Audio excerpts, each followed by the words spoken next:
Hello, everybody. So, day 15, good job, go us, all that stuff, half month, unless we're counting a 31 month, but I'd rather count that, I'd rather say 31 months are cheating, and we'll just say we'll count a month as 30 and say I'm halfway there.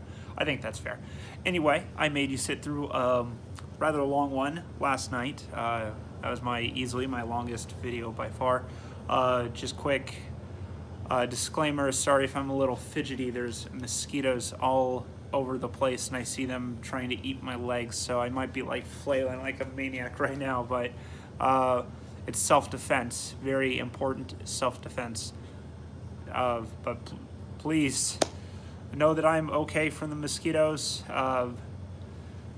Just killing them or swatting at them, getting them away. Anyway, topic for tonight, that was what I arranged for. What I wanted to go into tonight was clarify how severe my actual addiction kind of became. This, I guess, more of a general breakdown of my addiction, just trying to shine the spotlight on it a little more, kind of keep your friends close and your enemies closer kind of thing. As I'm getting further and further away from alcohol, I kind of need to remember what it did to me, and all that, just how it's changed my life, why I'm doing this, why I have to get rid of it. I have to keep remembering that in order to strengthen my defense. So trying to make sure I don't forget that whole reason, how bad it was, and because that's just gonna keep reminding me, taking into last night's lesson into account, Philip Seymour Hoffman, how bad it can get. Excuse me. So my addiction started in 2013, 2014. I'd probably say 2014 is when it reached the status of addiction. That might even be 2015, but it was sometime in 2013, 2014 that I started drinking, and it was late 2013, because early 2014, I remember that was when I definitely was drinking earlier that year. And how I started off drinking was with hard liquor like rum and vodka. I would just go to Walmart. I can't remember the sizes now, but it was pretty big bottle. It was like $8. It used to take me a few days to go through it. Then started being able to go through like one a day. It got pretty bad. I was drinking till I was passing out repetitively. That would be once or twice a week or so. And I definitely, it was very bingy at first, where it'd be a period of nothing, and then I go crazy and just keep getting drunk and pass out a few days. Like drink over a weekend and just keep passing out over a weekend, something like that. Then I was able to stop for a while after it was beating the hard liquor, that I was able to kind of overcome, and I beat it for a while. I beat it for, I want to say, like 6 months or something. And then kind of like the Philip Seymour Hoffman example, I got cocky, and I thought like, oh hey, if I buy a beer every now and then or something, like, or a couple beers, I thought it would work. I don't know, I thought it would be a way for me to have it under control, and it was just a way for it to kind of slide back into my life. And because before I had quit, before that 6 months, I had trouble stopping. I had developed that habit, and I don't think my addiction came from any one event. I don't think it was one thing where I was traumatized or something and then I started drinking. I don't think it was like that. I think for me, what happened was that I had fun with drinking. I tried it and had some fun with it. Um, but I kind of kept going back to it. I think for me, I developed patterns. I developed bad behaviors and bad patterns that I didn't realize were changing me so drastically, that were rechanging me from my core in a way, just reshaping me as a person. And I think it comes from a series of patterns where, like, oh, I'm pissed off about something, so let's go get a drink. Oh, hey, it's a time for fun. Let's go get a drink. And it's just so easy to go to. I live real close to Walmart. It's so easy to go to Walmart or a gas station and just get something. And I think that's where the patterns kind of developed, and then I created a dependency that way, because I had just gotten my body used to having it in my system, and then needing it, or having that feeling of need. That's just where I think it came from. That's my best assessment of how I developed this addiction, because it definitely developed. It wasn't, it may have always been there, in some kind of dormant, way, but for quite a long time, I had tried, like, I want to say, like, a drinks or a couple of drinks very occasionally around high school kind of era, just to see what it was like, but I never gotten drunk. And then even when I did get drunk for the first time, probably around 19 or something, 19, 20, something like that, it's, I don't know, never caught on to me. It was fun. But it was just another thing. I didn't really think anything of it. And I developed that pattern, that feeling of needing it, and to the point where, my mind and body is going into panics if I don't get it. So I really think I developed it. And after going back to this story, I beat it for 6 months. After, I don't know, the life was looking up. Life was going pretty good. I was on, I want to say, just a highlight. It was, I was really happy with life at that time, at that moment. And then, like I said, I thought the beers, a couple of them would just work really well. They ended up didn't. It just kind of, it was a behavior that just escalated. Beer, in my favorite movie, No Country for Old Men, there's a line towards the end of the movie. It's not so much important to the whole movie, but it's just a woman who says, beer only leads to more beer. And that just always sticks in my head, because it just is always true. Every example I can look back in for beer with myself, it just essentially kind of led to more beer. I thought I could have a beer or two occasionally. That turned into a beer or two a day, which turned into, just got crazy. I started, doing 6, 12-pack kind of stuff. Like, I used to just get so drunk, and it became as a binge behavior, as every other, like, once a week, maybe once, twice a week, something like that, to a couple times a week, to then most of the week, to then every day of the week. Beer made it more and more accessible, and it started with just like Budweiser, regular stuff. Excuse me.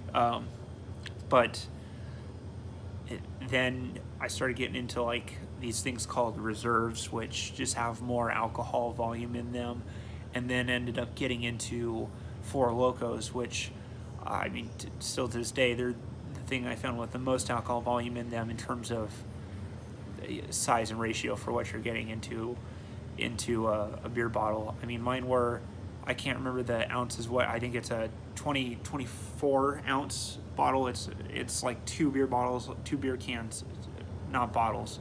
I think they're 24 ounce cans. It looks like 2 beer cans stacked on top of each other. And I was drinking the Four Loko 14% ones, 14% alcohol, which I think is the equivalent in there of like 4 to 6 shots or something like that. And I could do 2 of those a day and still be like conscious. I mean, I would be drunk at that point. But one, if my addiction got so bad to the point where I could have one in my system, and it was clear, I had alcohol, but I was still functioning. I could still do everything I needed to do. And after 2, I was pretty drunk, but could still even function. Could still do laundry and chores and other things. But it just got so bad with just with how it developed. I can see that my addiction evolved. It found ways to keep itself working. Just like when I tried to eliminate the binge drinking with the beer, and I may have even said all this before, but it's like that my alcohol mind, I'm not trying to sound pretentious or anything, but I think I'm fairly smart with things, especially with puzzle like things. I love solving puzzles. I'll bring them into some episodes too. But I feel like the alcoholic side of my brain really figured myself out and figured out ways to keep me, drinking. It really did evolve and outsmart my normal self, where my mind found ways to justify it, where okay, I'm not supposed to drink at all, but it's okay if I just have just this one or something, just this one. It just keeps my mind just keep finding ways to make it okay, and it eventually just got okay with, well, I'm only having one a day. It's just one. I'm only hurting myself. It's not hurting anybody else, and I can't.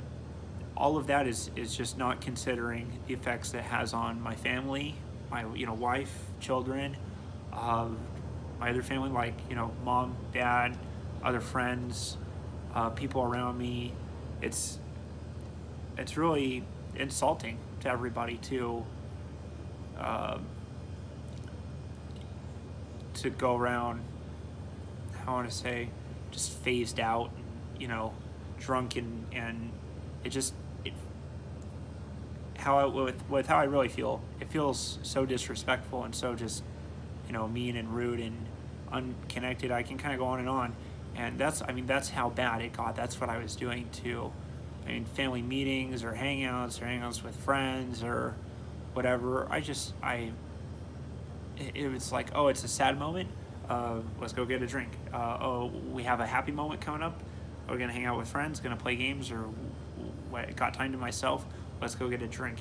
And it it developed from this much more manageable, binge drinking, every other weekend or something, into this unmanageable need to have it in my system every day. So I might not have been passing out, as much, or I may have even been more productive, while still drinking the one at a time. But bottom line is, it's the addiction state was at a much worse state when I'm drinking just the one a day, because nothing was working as a worse fuel. At that point, it's just cycling the habit. It's keeping the wheel turning, and when I would not have alcohol, the wheels aren't turning, so it feels like you're stuck and you're panicking, you're freaking out, and you need it in your system right now. Otherwise, you can't go, and you can't have your day, and nothing's working right, and everything's broken, and you need to have it. But you don't. There's something else you need to get the bike working. You can fix it. You can't just throw, I don't know, I'm not good with bikes, but to use some kind of hopefully not poor bike analogy, you can't just throw grease on the wheel and then expect it to be fixed. You have to do more maintenance on it than that. And obviously that's what this is all about. I just wanted to touch into clarify how severe my addiction got. It got to the point where I couldn't treat people like normal people. I kind of forgot about everybody and was trapped in myself in this weird way where I don't want to drink, but I can't help but drinking. I can't enjoy anything unless I drink. But then when I am drunk, I'm not enjoying anything because I'm drunk and I know I need to stop. And it's just an endless, chaotic cycle that I'm definitely not feeling trapped in now. I think that's why I can kind of convey it a lot better to you now than when in my earlier videos where I just didn't know how to quite convey as much. Anyway, that's what I really needed to share with everybody, and something that is extremely hard for me to talk about because nothing else has made me feel more, shame and hurt and everything in my life, and something I never expected to be is I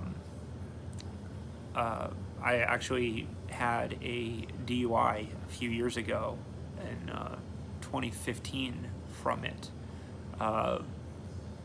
And through all that process, I actually had to go into jail for a few days. And I try to think back to me in high school, and as a great kid, and every kid will have their kind of problems, but I never saw myself having to go into jail or something. Jail's for bad people, and I'm not a bad person, and that was, what I was thinking. It's just when I was there at my stay in jail, I had to bunk with people who were like in there for assault with deadly weapon and all sorts of crazy stuff. It was definitely not. I'm just not that kind of person. I just didn't belong in jail, and I'm not saying I didn't do anything wrong or shouldn't have had repercussions. I'm more speaking from a more overall standpoint that is not where I belonged. That's not where I belonged. But look at what alcohol has brought into my life, and that's the thing that haunts me more than anything else probably in life. Everything in life that I feel like regret over is stemming from alcohol. I've been mean to family members. I've been mean to my mom, to other family members, to my wife, my kids. I've been, alcohol just, it makes you so you can't be you. I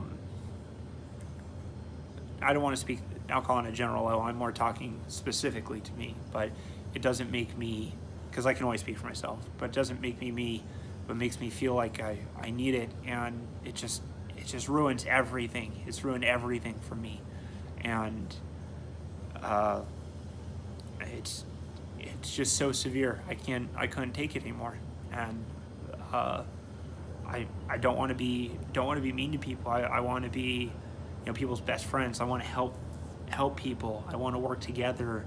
I want to have fun. I want to make things, and alcohol is just breaking all of that. And I felt like if I didn't change it soon, I would die literally or metaphorically in some crazy way that we can avoid all the details for. But that's what I wanted to do here, is clarity on severity. Just shed some light to let you guys know, it's not like I'm just battling, a couple Four Locos here and there, or, I drank for, daily for a little bit. No, I had alcohol in my system,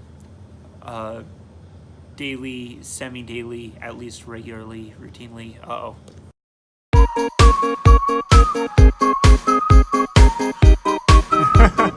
Okay, so my night crew cleaning people at my work decided to close the floor I was on right then and there, so had to move locations into this lovely corner. I'm sorry, this is the best spot with the best lighting I could find that also comes with this lovely, extremely noisy microwave and vending machines in the back. So I'm sorry, I hope this audio is okay.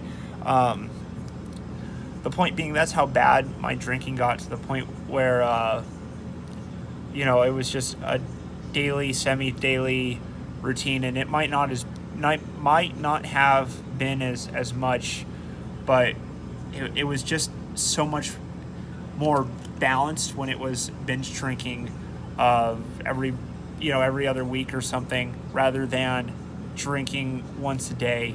Because for me, that kind of gives off the illusion that it's balanced. If you're not getting drunk, you're not getting wasted, but